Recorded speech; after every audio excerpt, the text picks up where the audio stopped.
Everyone, आप देख रहे हैं एनसीईआरटी विद छाया।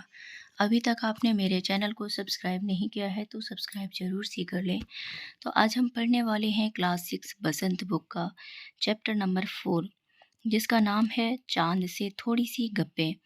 इसके लेखक हैं शमशेर बहादुर सिंह। इस कविता में कवि ने एक 10-11 साल की बच्ची के चांद के प्रति मनोभाव को कविता के माध्यम से प्रकट किया है।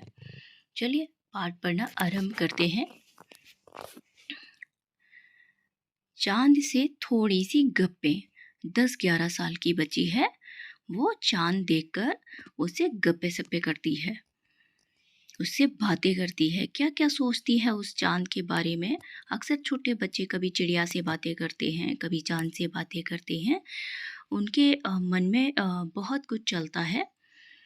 कभी चिड़िया के बारे में कुछ सोचते हैं, कभी आसमान के बारे में, कभी फूल पेड़ पौधे, ऐसे वो सोचते रहते हैं। इसी तरह से ये 10-11 साल की बच्ची है जो चांद के बारे में क्या क्या सोचती है और क्या क्या गप्पे सप्पे करती है। तो पढ़ना शुरू करते हैं। गोल है खूब मगर। वो 10-11 साल की लड़की कहती है, गोल हैं खूब मगर आप तिरछे नजर आते हैं जरा। आप पहने हुए हैं कुल आकाश तारों जड़ा। सिर्फ मुंह खोले हुए हैं अपना, गोरा चिट्टा गोल मटोल। वो 10-11 साल की बच्ची क्या कहती है, गोल हैं खूब मगर आप तिरछे नजर आते हैं। आप गोल तो हैं मगर आप मुझे तिरछे नजर आते हो। आपने अक्सर देखा होगा पूर्णिमा के दिन चांद बड़ा सा गोल नजर आता है। उसके बाद में धीरे धीरे फिर घटता जाता है। अमावस को चांद गायब हो जाता है। धीरे धीरे जो चांद घटता बढ़ता है वही उसको बोलते हैं। जब कटता चला जाता है तो बच्ची उसी को बोलती है कि आप तिरछे नजर आ रहे हो। आप पहने हुए हैं कुल आकाश तारों जड़ा। ऐसा लगता है ये जो आकाश है वो पूरा आपका परिधान है, आपकी पोशाक है ये। उस पर तारे जड़े हुए हैं। सिर्फ मुंह खोले हुए हैं आप अपना। आपका सिर्फ मुंह खुला हुआ है, गोरा चिट्टा गोल मटोल। आपका जो मुंह है, फेस है, वही दिख रहा है। बाकी का पूरा आसमान आपका पोशाक लगता है, जैसे आपकी पोशाक में तारे जड़े हों। अपनी पोशाक को फैलाए हुए चारों सिमत मतलब दिशाएं, आप कुछ तिरछे नजर आते हैं, जाने कैसे। खूब है गो की हालांकि।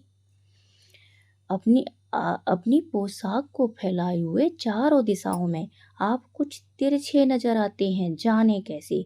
बच्ची बोल रही है कि आप पता नहीं कैसे तिरछे नजर आते हैं। आपकी जो पोशाक है, आपके जो कपड़े हैं, वो चारों दिशाओं में फैले हुए नजर आते हैं।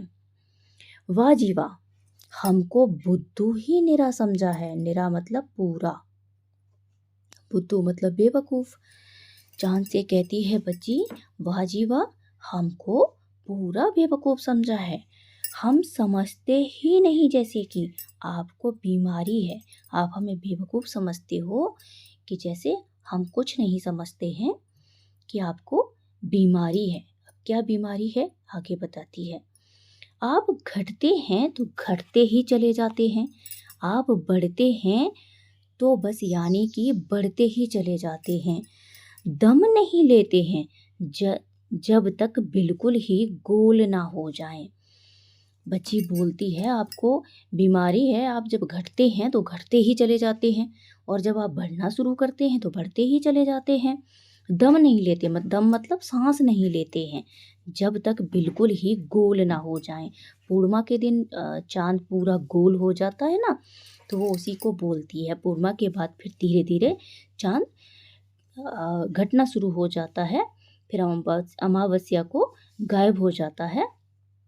तो वही बोल रही है कि जब आप बढ़ते हैं तो बढ़ते ही रहते हैं, घटते हैं तो घटते ही रहते हैं, और दम नहीं लेते मतलब सांस नहीं लेते हैं जब तक कि आप पूरे गोल ना हो जाएं, जब तक आप पूरे गोल मटोल नहीं हो जाते हैं। यह मरज आपका अच्छा ही नहीं होने में आता है।